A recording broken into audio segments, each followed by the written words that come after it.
If you're an author or plan to be one, get excited because this podcast is for you. Book Marketing Mentors is the only podcast dedicated to helping you successfully market and sell your book. If you're ready for empowering conversations with successful marketing mavens, then grab a coffee or tea and listen in to your host, international best-selling author Susan Friedman. Welcome to Book Marketing Mentors, the weekly podcast where you learn proven strategies, tools, ideas, and tips from the masters. Every week, I introduce you to a marketing master who will share their expertise to help you market and sell more books. Today, my special guest is Kelly Swanson, an award-winning storyteller, comedian, motivational speaker, and cast member of the Fashion Hero television show, now airing on Amazon Prime. She's the author of Who Hijacked My Fairy Tale, The Gutsy Girl's Pocket Guide to Public Speaking, and many more titles. She's been a featured entertainer for Holland America Cruise Lines, keynote speaker for the International Toastmasters Convention, and has keynoted major conferences and corporate events from coast to coast. She's just launched her one-woman show, Who Hijacked My Fairy Tale, and is being booked all over the country, a National Speaker Association colleague and someone I've admired for many years. Kelly, what an absolute pleasure it is to welcome you to the show, and thank you for being this week's guest expert and mentor. You're welcome, Susan. Thank you for having me, and hello to everybody listening. I'm glad to be here. Kelly, whenever I hear your name, story is the first word that just pops into my brain. Let's jump right in and talk about stories and why are they so important to us, not only as speakers, but also as authors? I didn't realize it at first. I stumbled into it just being able to tell a good story, thinking it was just an art form and that I'm making people laugh and making them feel good. Over the years, the more I studied it and the more I practiced it, the more I realized that stories do so much for us with an audience that our data and our information cannot do. It just overwhelmed me, Susan, that me, a stranger who I'm meeting them in a cold moment in the middle of their business or their life, and that I can just share my story. And in 20 minutes, we're friends and we're laughing together and we're crying together. Stories just really open up this portal between us and our audience and creates trust and rapport. It's just a magical tool, not just to entertain people, but a tool of persuasion. I feel like I'm only scratching the surface and uncovering all its power. Oh, yes. I mean, stories have gone way back to the Bible, probably before then. I mean, it's something that we've grown up with, we love. We go back and want to hear the same story over and over again. I'm sure you've got stories that audiences say, will you tell that story? Oh, sure. You know, it reminds me, Susan, there's an old fable that illustrates this perfectly that says, truth, naked and cold, sat shivering in the middle of the village, for it had been turned away from every door. Parable came along and found truth, took it in, fed it, and wrapped it in story and sent it back out, where this time truth wrapped in story was welcomed, invited into every home to sit at their tables and eat by their fires. And that story has been around forever, but I think it's a beautiful, perfect illustration of what story can do for those of us who have a truth to share, or who, and most of your authors, we have something that we care about that we want others to care about. Just telling people what to do has a pushing action. That's why truth sat cold in the middle of the village. People didn't want to hear it. But when it is wrapped in story, it really is invited in. People step into your story. They stand inside their own at the same time. It invites them to receive your message in a non-threatening way, come to their own conclusion, and be more persuaded than had you just given them a list of facts and said, here's what you need to know and why it matters. That's not going to be very persuasive. Oh my goodness, that just gave me goosebumps when you said that. I'm going to have to listen to that over and over again. It's so beautiful. I know for me, It's been challenging to tell stories. I mean, at one point I said in my life that I didn't have any stories, which I found out was a load of nonsense. I know I've got stories, but it's a matter of, okay, how do you pick the right story to tell when you want to share something, let's say about your own expertise or even something from the book? Great question. You are not alone. Many people struggle with where do I find the stories? What stories do I tell? And how am I going to know which ones are the best ones? And I always tell them, first of all, stop asking for the best story. This isn't about the best story or the sexiest story or your story beating someone else's. It's not about the best story. And you said it, Susan, already. It is about finding the right story. It's finding that story that illustrates your point, that puts a human face on the talking point that you're giving for your listener. Yes, we create stories in theater, and I write stories for comedy, and I have a whole imaginary town, and that's all for entertainment and motivation. But stories serve a strategic purpose to make someone think, feel, or do something as a result of hearing that story. So you're really more concerned with, does this story illustrate the point that I'm making? That's the first thing, is releasing yourself of this burden of it having to be something it doesn't have to be. And then when you go looking for the stories, usually I will tell someone, you've got a book, you have a message, you have 3 talking points, you have lessons that you want to give your listener in your book. And take one of those lessons. Maybe you're a financial planner, and maybe one of your lessons would be, Kelly, I want people to start saving money earlier. They need to not wait till they're 70. So I would ask, oh, do you know anybody who waited till they were 70 and it had a negative impact on their life? Oh, yeah, certainly do. Great. There's a story there. Do you know somebody who did follow your advice and it paid off in a beautiful way? Oh, yes, I've got plenty of examples. There are stories there. Stories are simply, now they're not a list of facts. A story isn't, I was born in 1920, I started a business in a basement. Those are facts. A story is about somebody who had a problem, a conflict, and it was resolved. I do want to clarify that that's how I define a story. You're simply finding a story that illustrates the point that you want to make. You're just putting a human face on it. Somebody who followed your advice. From a personal angle, Susan, those of you authors, if you're coming to give a talk or you'll read from your book or whatever that may be, I, as your listener, would love to know what made you create your life's work around this. What was your journey to this truth that you now teach? Why does this matter so much to you personally?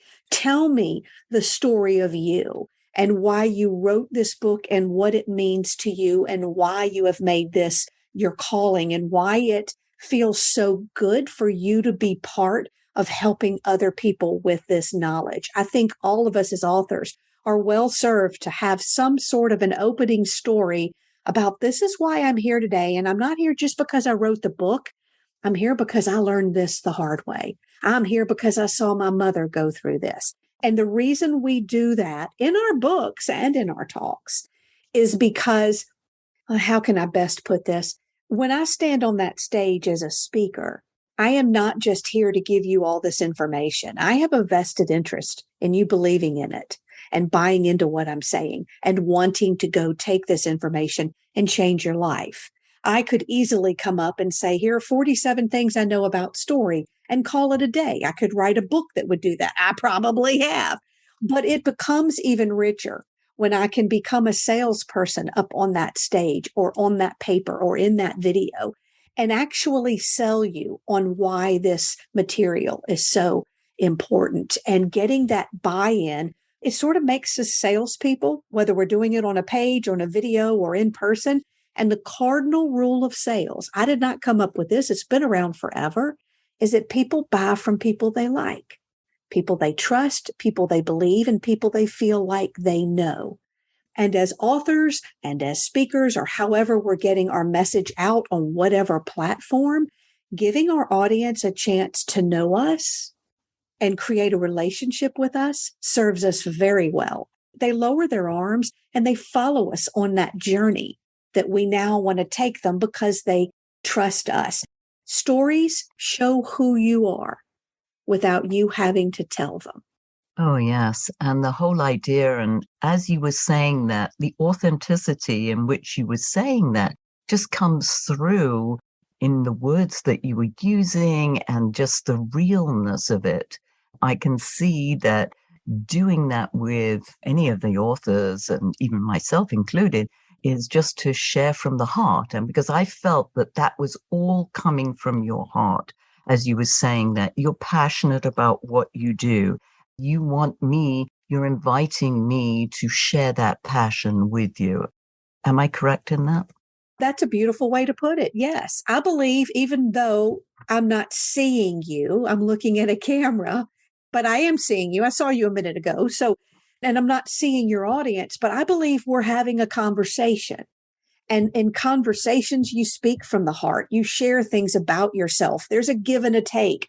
Gone are the days of connecting through a performance or overly polished or scripted writing that has no voice in it. Well, that's not totally gone, but you know what I mean. I think that's part of having an authentic, engaging conversation. I will often tell speakers, tell us a little bit about yourself before you start your speech. And it doesn't have to be anything that really matters. It can be, I'm addicted to Big Bang episodes. I love candy corns in the fall. I light a candle every day at work. You know, I love my dog, Max, even though he gets hair everywhere. When you let them into your story, they are now seeing you as human, and you're not just a talking head. There almost is no wrong way to do it, as long as you just open up a little bit and tell me something. And the greatest way to do it is, well, let me tell a little bit about myself before we get started. When you say that, it almost feels, and for me, it's like, oh, well, it's all about me, but it isn't. So it's a matter of you just getting to know me a bit, not me saying, oh, how wonderful I am, but rather something almost like it was very trivial and mundane about, as you said, every day I come in, you light a candle or, you know, your dog hair. I mean, that says, oh, wow, she's a real person, even though she looks wonderful standing on this stage. There's realness, there's that authenticity going back. And you and I have been around the speaking business for so long. It's interesting that you said, you know, we're not scripted in the same way as we used to be. And I really like the way that this industry is going and it's gone, that we are now more authentic and we are more genuine about the way that we share our information on stages. I agree. And I'm going to spin it in the other direction for a minute as well, because I do like that direction. I do like that we're becoming more authentic and we're talking with the audience and we are who we are up there. Well, the good parts of us, not some polished version of something else that everybody in the room knows is fake. Well, I love that authentic part.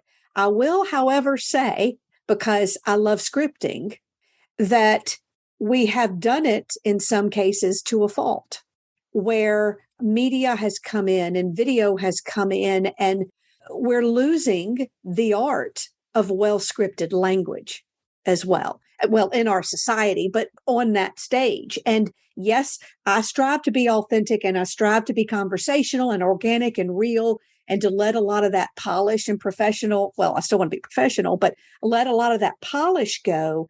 But I'll tell you what, the beauty of a well-crafted phrase or a phrase that, you know, when I say that Harriet and Harold, who live 2 streets over from me, were the type of couple who never got overly excited about religion or politics. As parents, they lived in various shades of beige and never really colored outside the lines. The time I took to craft that language sets me apart on the stage, I believe. It allows me to deliver a funny line. It'll give me a phrase. What would you do if you were brave? That becomes a tweetable. Yes, I'm agreeing, and I totally derailed the conversation, but I'm agreeing that authentic and organic is good to a point, but we can't lose the art of the spoken word either. Am I making sense? I'm seeing Without disappear. Yes. I'm seeing it disappear in favor of, oh, I've got a great PowerPoint presentation. I've watched entire presentations where I was like, well, that was a great video, but the speaker was in the dark the whole time. I don't even really know what you looked like. Anyway, sometimes I lament the direction that it's going in. What's coming out of this, Kelly, and this is so key, is that despite the fact that you're being authentic and you're sharing and you're inviting people into your life, there's an element of it being orchestrated as well. The whole idea of it being scripted out, certain phrases, as you say, or certain how you now described your neighbors and these people. I mean, that isn't something that you just thought of just like that. You spent time thinking about that. And I have a feeling that you use that several times in your presentation or when it's appropriate. Yes. They say the best speakers are the ones who make it look easy. Mm-hmm. I'm sure most of your listeners, you wouldn't just wing it in your book. You want that combination of authenticity, but you want it to have structure. You want it to be powerful language.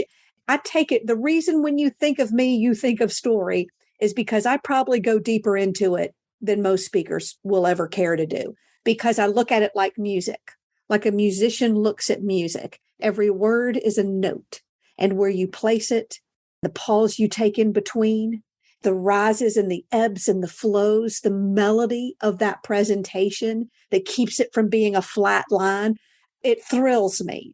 And any writers who are listening know that feeling of playing with words to such a degree. I feel like a conductor, Susan, because you can, I shouldn't say manipulate, but it's like music. You can choreograph the journey you take your audience on. We're going to laugh here and we're going to cry a little bit. And, oh, this is going to be touching. This father's jumping in the leaves with his children. And it's just this beautiful journey that takes strategy. Talking about strategy, is there a simple formula to putting together a simple story, let's say, about yourself that you could share with our listeners? There is not one formula everybody uses. There are many people who come up with their own methods. I have a method I follow. I have what I call an anatomy of a presentation. And then what I look at as the anatomy or the structure of a story. It does not follow. Many of your listeners may be thinking of the hero's journey or the things we learned in school. This is not that, because I look at story not in writing, a Batman movie or a novel. I'm looking at stories simply as a strategic tool to persuade someone and change the way they think. Yes, sometimes they're just fluffy, light, funny, silly. So my structure is for that purpose. I'm not going to go into all the pieces of it. I'll give y'all a free gift link in this call that will take you there. But I believe stories, while sometimes I break this rule, I believe that stories that have a character that we can see with a conflict, a problem or a desire, with an emotion, with a resolution, with another emotion attached to that, with a victory moment, with an emotion attached to that, with a lesson that they learn. That's kind of the structure that I put up underneath a story. In your free gift, you can go see those words written out for you. There's not a lot of them, but yes, I have a structure I follow in putting a story together. Here's an even simpler one. A lot of my stories, I'll put them through what I call a 3-paragraph method. And that's simply first paragraph, set it up. Give me context. Tell me enough to get in the scene. Second paragraph, tell me what happened. Third paragraph, tell me what you learned from it. I have a story I tell all the time, the woman with the mop in the hospital lobby. And I tell stories about these ordinary moments, how I see something simple in life. It affects me and I learn from it. But I'll tell this woman with the mop, and that's exactly how I did it in 3 paragraphs. First paragraph, I'm sitting in the hospital lobby. Now, I put more flowery language around it, but I'm sitting in the hospital lobby. I'm getting ready to go do a job. I'm teaching about customer service, and boom, there's this woman standing there singing and dancing and twirling her way across the marbled floors of her hospital lobby, while the beeps of the monitors and the dings of the elevators sang to her in sweet harmony.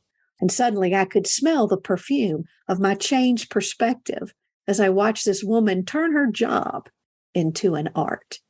And then the next paragraph I just talked about all throughout the day. I'm watching her. She's helping the old man wrap the shawl tighter around his wife's shoulders. She does this, she does that. I saw her give away her lunch all throughout the day in the cold, unexpected, antiseptic corners of that hospital. I saw pain find healing. I watched sorrow meet comfort, and I saw hopelessness find hope, all wrapped up in her faded cotton dress and comfortable shoes. And then in the last paragraph, I watch her leave and I say, that day a woman with a mop showed me what it looks like when we serve. A woman who smelled of bleach and blessings reminded me that happiness, peace, contentment, a love for what you do and why you do it is not something you wait to be given to you or you wait for your boss to tell you. It is a mindset.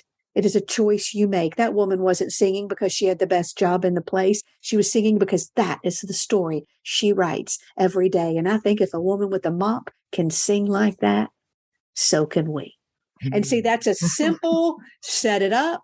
Tell me what happened. Tell me what you learned from it. Oh my goodness. I'm like, my jaw is just hanging down here. Well, in fairness, I've told that story a gazillion billion times. Oh, no, you didn't just tell it for the first time. Oh, and let me tell you, Susan, people will ask me, they'll say, how is it that I've heard you tell that story 10 times and every time it feels different? And I say, because every time I'm there, I am in it. Even now, when I'm looking at a computer on a podcast, even now, I am seeing her. I am smiling. I am remembering. I'm hearing. I am standing inside the story and telling you about it as if I have virtual reality glasses on, instead of standing over to the side and pointing to it and saying, that happened, that happened, that happened. And many of us stand at a safe distance from our story. We recite it and we're not realizing it's coming out in the same way we would say our grocery list or the rest of our talk. What I try to do is stand inside it. That's why people sometimes say, oh my God, I've never cried at my story before. I said, yeah, because now you stood inside it again. You shared it with me from the inside. And that makes it feel new and fresh every time. And it feels new and fresh to me, even though I'm like, oh my gosh, I'm so sick of this story. I've told it a million times. I can just see her all over again. And I will tell you, Susan, every person listening can find a story, hundreds of stories like that. Simple people out there who embody the principles that we're trying to teach our listener or our audience. Yeah, I'm guilty of this, overthinking it. It's like, I've got to find the perfect example, the perfect wrapping for the point. But here you're right. And I remember Jeannie Robinson always talked about and writing down these simple things that she saw every single day, seeing how she could fit something around a story. One of the things that struck me too, as you were telling that, is it was so sensory. I could feel it, I could see it, I could hear it. There are all these different senses that you brought out in telling that story as well, that made it so real. Even though I wasn't there, I was there. I look for ways to describe people that are not typical. She smelled of bleach and blessings. I like throwing words that don't really make sense. I was an English major. I should know what that's called, simile, metaphor, analogy, whatever. But I love using words that wouldn't normally make sense. I love talking about how my characters see the world. My Aunt Bitsy was convinced that Sweet and Low was going to kill us all. I mean, just a viewpoint in how they see the world, I think also helps our audience step into that story. And you're right.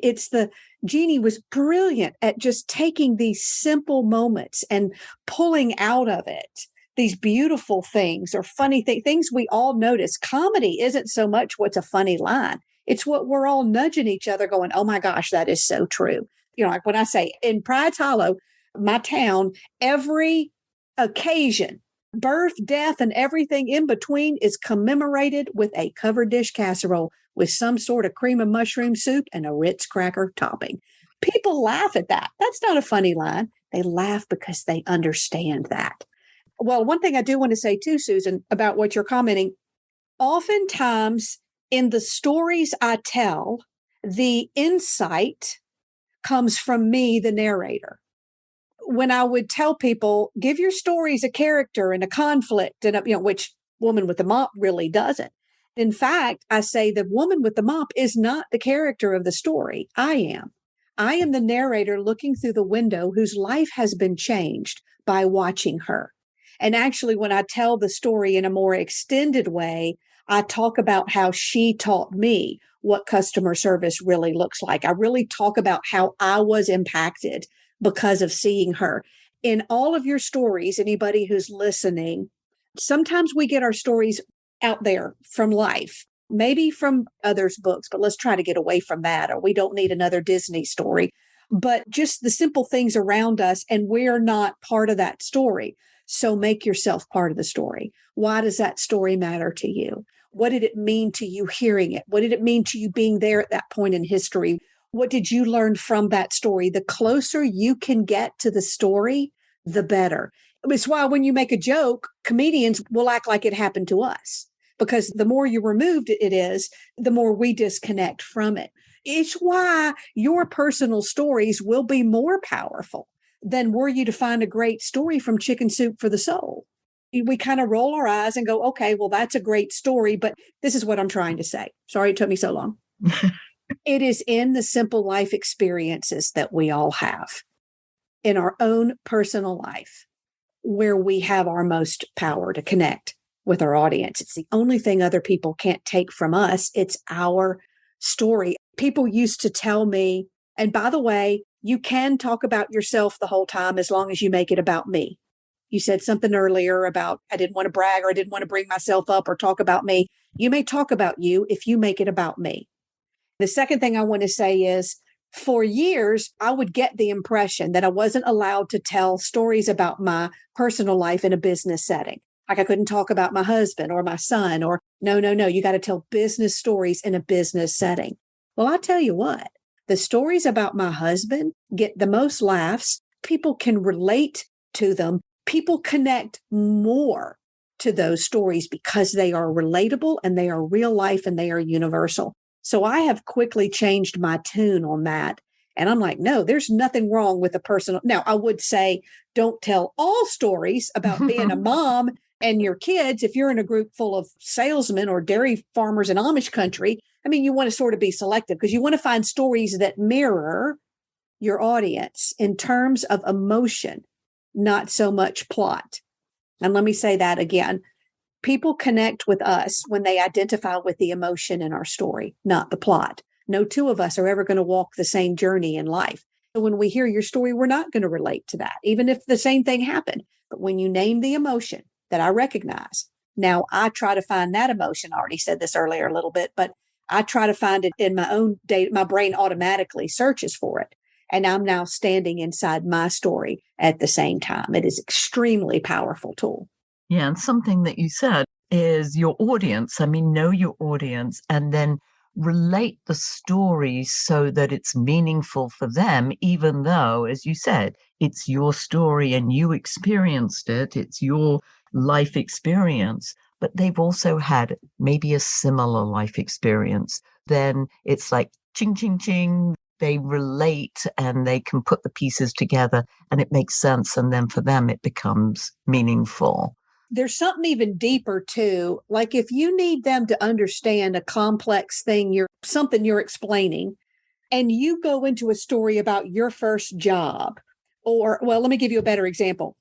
I was working with a client who spoke about a very complicated computer issue thing, whatever. His clients know nothing about what he's talking about. He speaks an entirely different language from the people that he has to work with. So he's constantly saying over and over again what they need in their computer. And he's like, I don't understand it. They don't get what I'm saying. I'm like, no, they don't get it. They don't understand the context. You're using a vocabulary that's not from, they have no context for that.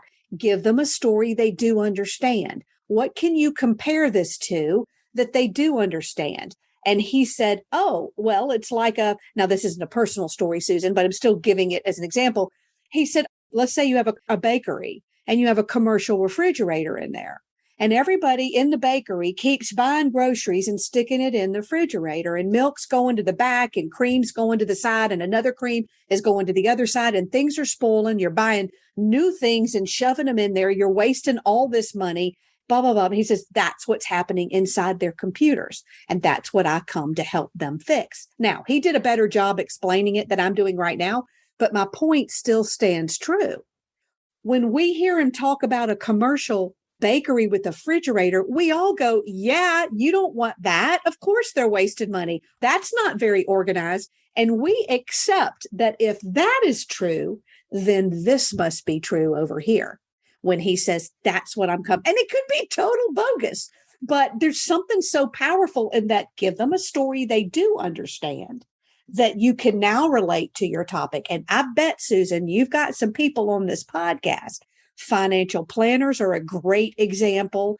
Healthcare, insurance, anybody whose industry tends to have its own terminology, or they just feel like these people don't understand what I'm saying. And I spoke for IT people in government. And wow, did they speak an entirely different language? And we just had to go back and forth. And I'd finally say, tell it to me like I'm 5. I don't understand. What do you do? And they would finally get it and kind of come out of their own context. I hope that was helpful. It is. And it brings up another whole other issue of, as you said, speak to it, tell me as if I'm a 5-year-old. And I often say to people is like, yeah, help me understand that, pretend that I'm a 5 or 6-year-old and that I don't understand. Then we start putting a whole different language onto that. And you've fulfilled more than what I thought we would do here, but there's just so much more. So Kelly, you're going to be coming back, don't you? Of course. We're only getting started. We've only just gotten started. I'm like, okay. I know that our listeners are chomping at the bit to find out how they can find out more about you, this free gift that you are generously offering. Tell us. Sure. Usually when people hear me talk about why, they're like, okay, I get it. It's important, but how do I do it? There is a free gift for you, meaning a lot of free online resources. My story formula book, my story Mad Lib template book. There's a training video. There are a bunch of resources, and I'm going to give you a link that will direct you there. And it's called storyimpactnetwork.com.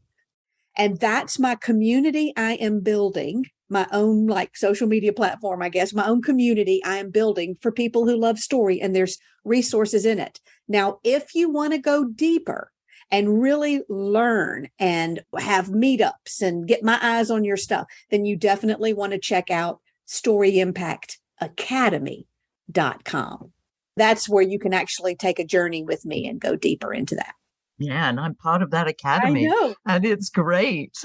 She takes my stories and pulls them apart and tells me how I could make it better. So yes, I highly recommend that. And listeners, you're going to want to listen to this several times and get hold of Kelly's information because she's brilliant. She's absolutely brilliant at this. Kelly, we always end off leaving our listeners with a golden nugget. What's yours? Your story matters to the one who needs to hear it. Oh, that's short, sweet, and simple. Wow. Yes. And poignant. Right on the button. Thank you. This has been amazing, even more amazing than I thought it would be, or I should have known better. Any event, I thank you for sharing your wisdom. And for you all listeners, thank you for taking time out of your precious day to listen to this interview. And I sincerely hope that it sparks some ideas you can use to sell more books. Here's wishing you much book and author marketing success. The time is now to take action and finally build your book-selling empire. And the great news is that Susan is here to help you. Visit bookmarketingmentors.com and sign up for a free 15-minute book marketing strategy session with Susan. She'll help you discover your first steps to marketing and selling your book. Only those who take action are rewarded, so visit bookmarketingmentors.com, and we'll see you again next week.